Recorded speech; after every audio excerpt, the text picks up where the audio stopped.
Ito ang mga bagay na dapat nating iwasan para mabilis ang progreso sa 2025.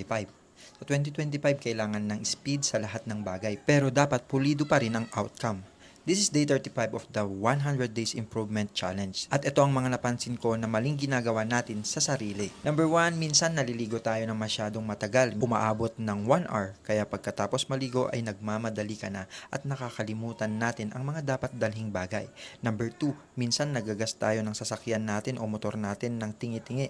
Imbes na i-full tank na lang, 'di ba, para di pa ulit-ulit sa paggas, at nakakasayang rin 'yan ng oras, lalo na pag nawalan ka ng gas. Number 3, pinipili pa rin natin ang mga kainan na kahit ang dami ng pila, marami namang kainan na kaunti ang pila at okay lang naman na minsan di ka dun kumain sa paborito mo.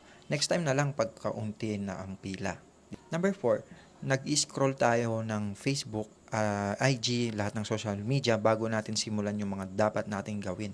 Yes, alam ko nakaka-relax rin naman manood minsan, pero lagyan ng oras, pwedeng 5 minutes lang or 10 minutes. Kasi kapag di mo oorasan, di mo mamamalayan na naka 1 hour ka na pala or 2 hours na.